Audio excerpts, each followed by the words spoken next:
Vous avez trouvé le logement de vos rêves, mais il y a une ombre au tableau. Vous n'avez pas encore vendu votre logement actuel. Quelle solution s'offre à vous?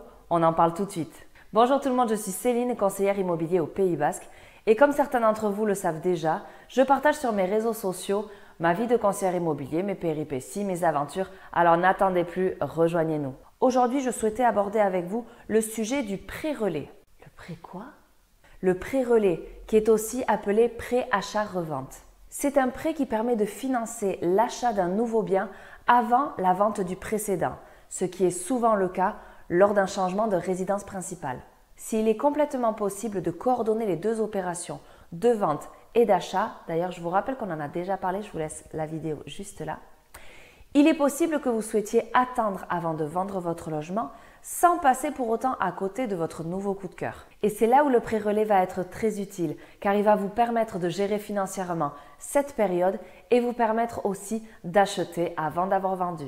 Mais en soi, qu'est-ce que c'est le pré-relais? C'est un emprunt de courte durée accordé pour 1 an renouvelable une fois, dont le but est de vous accorder une somme importante d'argent pour acquérir un bien avant d'avoir vendu votre logement antérieur. C'est donc un prêt qui ne s'adresse pas aux primo-accédants.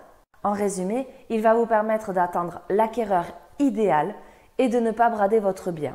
Attention toutefois, vous n'avez que 2 ans pour vendre votre premier bien immobilier. Parlons maintenant du montant de ce pré-relais. Il est estimé par la banque entre 50 et 80% du prix de vente de votre logement. En règle générale, elle se base sur 70%. Pourquoi? Parce qu'elle permet de prendre en compte le risque de ne pas vendre le bien au prix voulu et donc d'accepter une baisse de prix. Il est donc important de bien préparer son dossier de demande de pré-relais avec un courtier pour rassurer la banque et offrir de meilleures garanties. Attention, il faut savoir que la banque retire du montant global du pré-relais le prêt immobilier que vous avez en cours. Du coup, quels sont les avantages et les inconvénients d'un pré-relais? Le principal avantage, on ne va pas se le cacher, c'est le timing. Vous pouvez acheter avant même d'avoir vendu votre bien. Le second avantage est l'absence de garantie. Si votre bien n'est pas vendu dans les 2 ans, les banques très souvent acceptent une promesse d'affectation hypothécaire. Ça évite les coûts d'une hypothèque et d'une autre garantie réelle. Un courrier du notaire confirmant le futur emploi des fonds peut suffire à rassurer la banque. En revanche, pour le pré-relais, l'assurance emprunteur est exigée. Mais bien évidemment, le pré-relais ne représente pas que des avantages. Et oui, qu'on se le dise, son taux est souvent élevé. Et la négociation pour obtenir le meilleur taux pour un pré-relais dépend de plusieurs facteurs. Par exemple, l'existence d'un prêt immobilier classique auquel est adossé le pré-relais, le revenu du ou des emprunteurs, le différé de remboursement partiel ou total.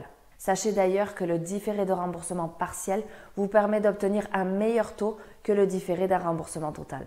Je dois donc vous rappeler certains points de vigilance. L'estimation du premier bien est très importante car c'est le gage d'une bonne relation avec votre banque et de l'octroi d'un pré-relais correct. Aussi, le délai de 2 ans peut vous sembler long, mais faites attention, il faut prendre en compte les délais de vente. Il faut attendre la signature de la promesse de vente, la rétractation de l'acquéreur et enfin la signature de l'acte authentique de vente. En résumé, qu'est-ce que vous devez retenir sur le pré-relais? C'est un prêt à court terme accordé à un propriétaire pour qu'il puisse acheter avant d'avoir vendu son bien immobilier. Il n'est pas proposé aux primo-accédants. Il est souvent accordé pour 1 an renouvelable une fois. Son montant est généralement égal à 70% de la valeur du premier bien et son taux est souvent plus élevé que le taux d'un prêt immobilier classique. Voilà les amis, c'est ici que s'achève cette vidéo. J'espère donc qu'elle vous aura plu. Si c'est le cas, n'hésitez pas à me laisser un like ou à la partager. Et si vous avez des questions, n'hésitez pas à me les poser en commentaire. On se retrouve très bientôt pour une nouvelle vidéo conseil. D'ici là, prenez soin de vous, portez-vous bien et passez une très belle journée. Ciao, ciao.